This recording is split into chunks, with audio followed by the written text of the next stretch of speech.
এই সোশ্যাল মিডিয়ার মধ্যে ভিডিও দেওয়ার পরে পুরুষেরা তাকে নিয়ে বাজে মন্তব্য করলে তার চরিত্র নষ্ট হয় না, তার ইজ্জত যায় না।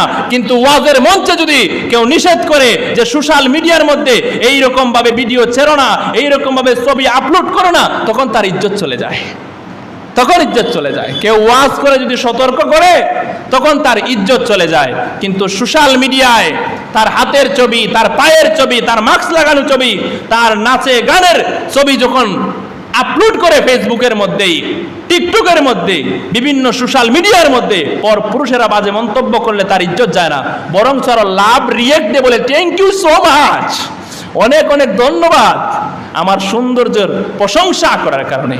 কিন্তু তুমি যে টিকটক করো, তুমি যে সোশ্যাল মিডিয়ার মধ্যে ভিডিও ছাড়ো, যখন তোমার বিবাহ ঠিক হয়ে যাবে আর ছেলে পক্ষের মানুষেরা যদি জিজ্ঞাসা করে যে এই মেয়েটা কেমন, এখন দেখাইবে ওই দেখো আপনার হবো পুত্রবধূর নাচ দেখো টিকটকের মধ্যে কিভাবে নাচে, তেরি মেরি মেরি তেরি আমি জরি না, টিকটক সারা কিছু বুঝি না, খাম দাম আমি কিচ্ছুই পারি না।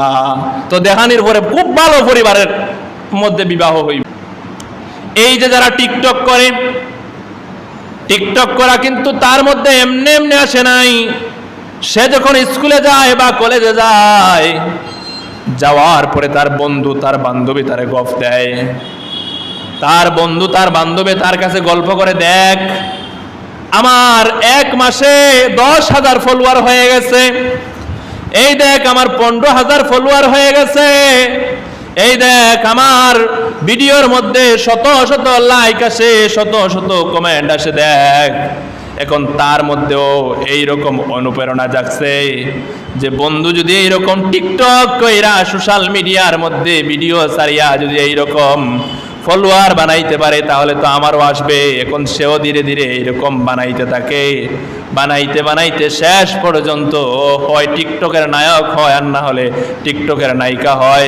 টিকটকের নায়ক হইতে গিয়া, টিকটকের নায়িকা হইতে গিয়া লেখাপড়াও শেষ, চরিত্র শেষ, উঠা বসা চাল চলন সব কিছু শেষ। এখন শুধু টিকটকের নায়িকা আর টিকটকের নায়ক নামেই পরিচিত। কেন?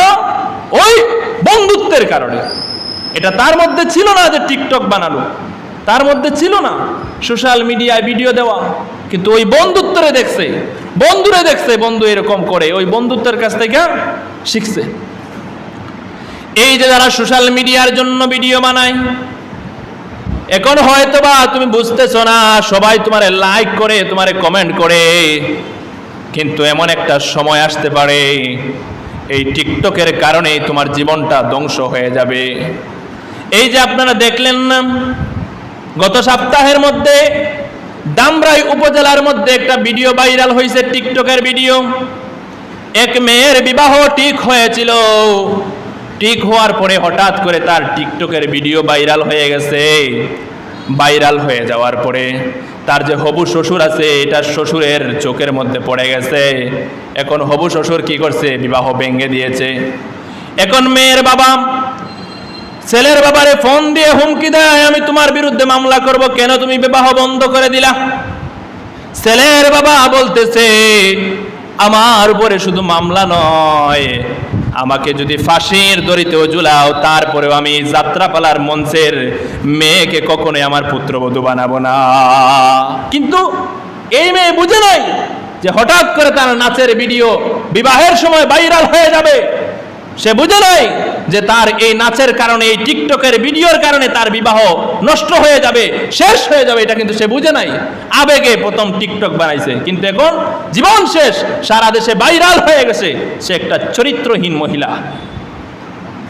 এই যে আবেগে পইরা হাতের ভিডিও সোশ্যাল মিডিয়ার মধ্যে ছাড়ো, পায়ের ভিডিও সোশ্যাল মিডিয়ার মধ্যে ছাড়ো, মাস্ক লাগাইয়া ঘরের ডালাইয়ের উপরে, ছাতের উপরে ওইটা ছবি উঠো, তারপরে ঘরের বারান্দায় ছবি উঠো, ঘরের সিঁড়ির মধ্যে বৈশা ছবি উঠো, তারপরে দরজা জানালা লাগাইয়া এই যে গানের তালে তালে নাচো, তেরি মেরি, আমি টিকটক করি, আমি টিকটকের নায়িকা জয়িনা, এই যে গানের তালে তালে নাইসা যে তুমি টিকটক বানাও, ভিডিও ছাড়ো, আপলোড করো, তারপরে ওই জায়গার মধ্যে দুষ্ট ফুলাবাইন এসে ভালো মন্দ কমেন্ট করে, তখন সে কমেন্টের জবাব দেয়, থ্যাংক ইউ সো মাচ, অনেক অনেক ধন্যবাদ যে তোমরা আমার সৌন্দর্যের প্রশংসা করছো, থ্যাংক ইউ সো মাচ, অনেক অনেক ধন্যবাদ, আমার হাতের সৌন্দর্য দেখে যে তুমি প্রশংসা করছো, আমার পায়ের সৌন্দর্য দেখে যে প্রশংসা করছো,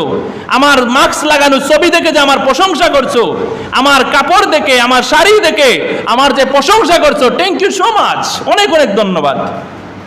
এই সোশ্যাল মিডিয়ার মধ্যে ভিডিও দেওয়ার পরে পর পুরুষেরা তাকে নিয়ে বাজে মন্তব্য করলে তার চরিত্র নষ্ট হয় না, তার ইজ্জত যায় না, কিন্তু ওয়াজের মঞ্চে যদি কেউ নিষেধ করে যে সোশ্যাল মিডিয়ার মধ্যে এইরকম ভাবে ভিডিও ছেড়ো না, এইরকম ভাবে ছবি আপলোড করো না, তখন তার ইজ্জত চলে যায়, তখন ইজ্জত চলে যায়। কেউ ওয়াজ করে যদি সতর্ক করে তখন তার ইজ্জত চলে যায়।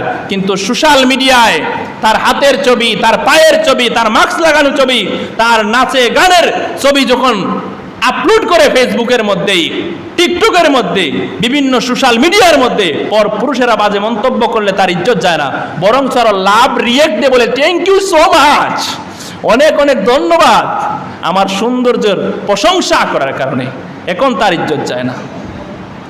এই যে আবেগে সোশ্যাল মিডিয়ার মধ্যে ভিডিও দিতেছ, ছবি আপলোড করতেছ, এমনি করেই যখন একটা মেয়ের বিবাহ ঠিক হয় তখন কিন্তু ছেলের পক্ষর মানুষেরা কিন্তু এসে মেয়ের বাড়ির আশপাশের মানুষদেরকে জিজ্ঞাসা যে এই মেয়েটা কেমন, কোনো দোষ না থাকলেও চায় বিবাহ যাতে বন্ধ হয়ে যায়, বানায়া দোষ বর্ণনা করে বিবাহ বন্ধ করে দেয়। এইরকম গীবতগার আছে না নাই? এইরকম কিছু জানোয়ার আছে যে একটা মেয়ের কোনো দোষ নাই, কোনো ত্রুটি বিচ্যুতি নাই, হিংসায় বিভিন্ন বদনাম লাগায়া তার বিবাহটা বন্ধ করে দেয়। এইরকম কিছু জানোয়ার আছে, এটা তো দোষ না থাকার পরেও বন্ধ করে দেয়। কিন্তু তুমি যে টিকটক করো, তুমি যে সোশ্যাল মিডিয়ার মধ্যে ভিডিও ছাড়ো, যখন তোমার বিবাহ ঠিক হয়ে যাবে আর ছেলে পক্ষের মানুষেরা যদি জিজ্ঞাসা করে যে এই মেয়েটা কেমন, এখন দেখাইবে ওই দেখো আপনার হবো পুত্রবধূর নাচ দেখো টিকটকের মধ্যে কিভাবে নাচে, তেরি মেরি মেরি তেরি আমি জরি না, টিকটক সারা কিছু বুঝি না, খাম দাম আমি কিচ্ছুই পারি না। তো দেখানির পরে খুব ভালো পরিবারের মধ্যে বিবাহ হইব। যখন টিকটকের নাচ সোশ্যাল মিডিয়ার মধ্যে তোমার ভিডিও দেখবে, তখন খুব ভালো পরিবারের ছেলেরা তোমার বিবাহ করবে। কারণ হলো কোন চরিত্রবান, কোন ভালো বংশের ছেলে কখনোই সোশ্যাল মিডিয়ার কোন টিকটকের নায়িকাকে বিবাহ করতে পারে না, নাটকের নায়িকাকে, সিনেমার নায়িকাকে কখনোই ভালো পুরুষ বিবাহ করতে পারে না। কারণ হলো যে মানুষটা সুর, যে মানুষটা ডাকাত, সেও চায় আমার বউটা যাতে আল্লাহর ওলি রাবেয়া বছরের মতো হয়। আর যদি কোনো টিকটকের নায়িকারে সোশ্যাল মিডিয়ায় ভিডিও আপলোড করা মেয়ের বিবাহ করে, দেখবে এও 10 কাঠের পানি খাওয়া, যে বিবাহ করবে এও কি 10 কাঠের পানি খাওয়া ছাড়া এইরকম সোশ্যাল মিডিয়ার যাত্রাপালার মঞ্চের নায়িকারে বিবাহ করতে পারে না। এই জন্য সাবধান, আবেগে ছইল না, আর না হলে শেষে কিন্তু পস্তাইবা, এমন পস্তাইবা, এই পস্তানি কোনো কাজে আসবে না। তো আমি বলতেছিলাম, এই যে মানুষগুলা টিকটক বানায়, এই যে ছেলে মেয়েরা টিকটক বানায়, এটা কিন্তু আগে বানাইতো না, বন্ধুত্বের মধ্যে পইরা কিন্তু টিকটক বানায়, টিকটকের প্রতি আকৃষ্ট হয়েছে। আগে সে সিগারেট খাইতো না, এখন সিগারেট খায়, হাসপাতালের কোনায় কোনায় গিয়া খায়। কেন খায়? কারণ বন্ধুত্বের কারণে। এমন একজনের সাথে বন্ধুত্ব করছে, এমন একজনের বন্ধু বানাইছে, সে পড়ে কলেজে, সে পড়ে স্কুলে, কিন্তু একটারে বন্ধু বানাইছে, এদের কোনো কাজ নাই, লেখাপড়া নাই, কোনো কোয়ালিটি নাই, শুধু সিগারেট টানে বাপের টাকা দিয়া। এদেরকে বন্ধু বানানোর কারণে দেখবা তুমিও সিগারেট খুর হইবা, লেখাপড়াও শেষ হবে, চরিত্রও শেষ হবে, জীবনটাও শেষ হয়ে যাবে, জীবনটাও শেষ হয়ে যাবে। কেন? এই বন্ধুত্বের কারণে।